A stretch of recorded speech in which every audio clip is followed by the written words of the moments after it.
What's up, family? Today I'm going to be talking about how to trade credit spreads on Robinhood. I'm going to also give you guys a walkthrough on how to buy and sell credit spread.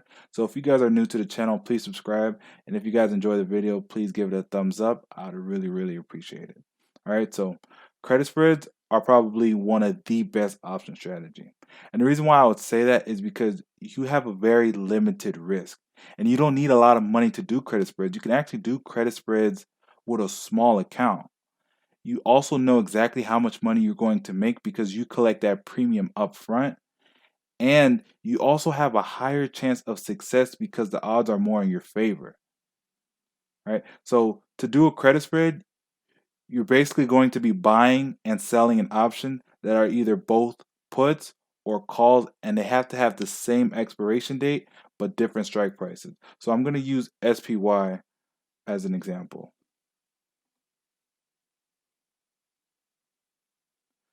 So there's two types of credit spreads. There's a put credit spread and then there's a call credit spread.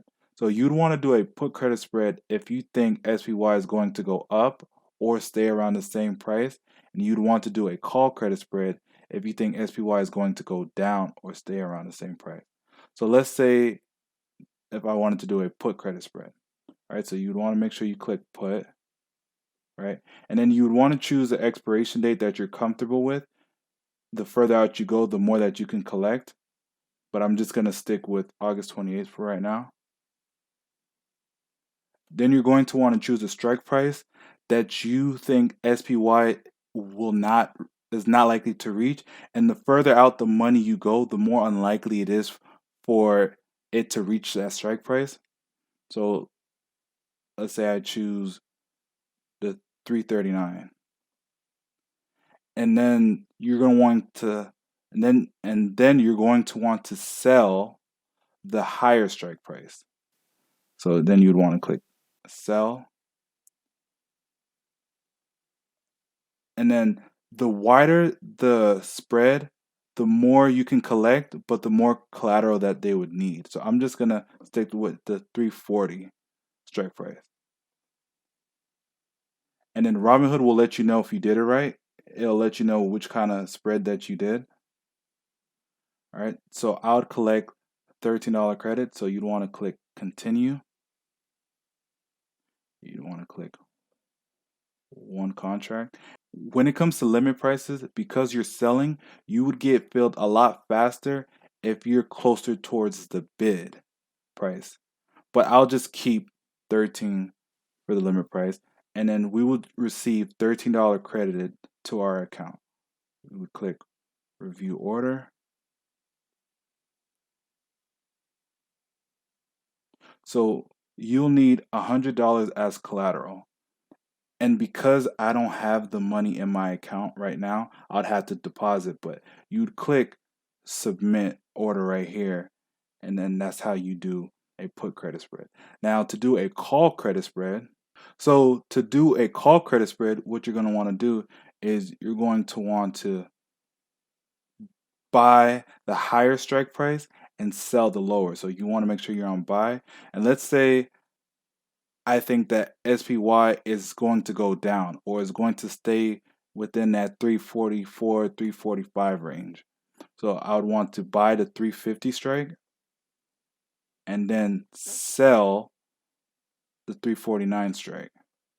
So I can net the difference in the premium. And then same thing, you'd want to click continue, and then you're going to want to choose your limit price. When you click review order, going to tell you how much collateral you would need, which we would need the same $100. And then because I don't have the money in the account, right here, you would click continue, right? And that's how you would trade a credit spread.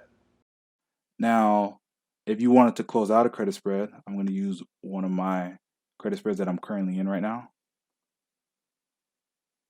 So I did a credit spread on triple Q. So when I did this credit spread, I collected $15 up front.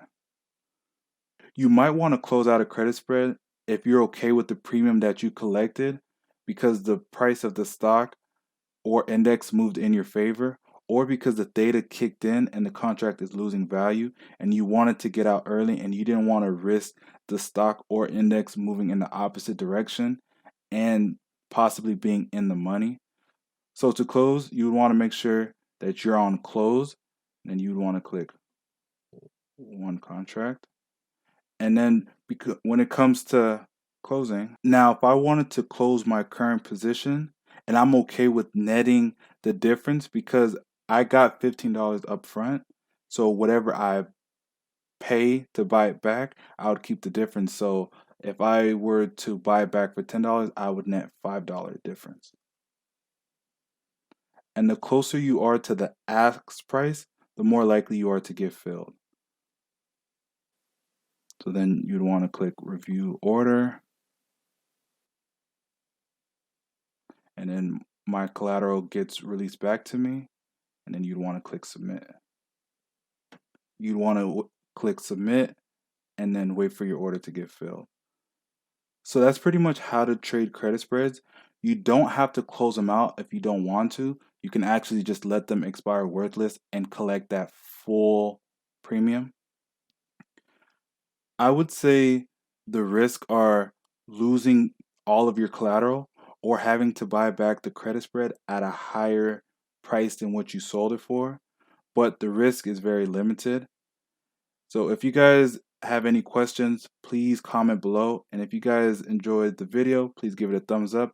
And if you guys are new to the channel, please subscribe. I'd really, really appreciate it. All right, so I'll catch you guys on the next video.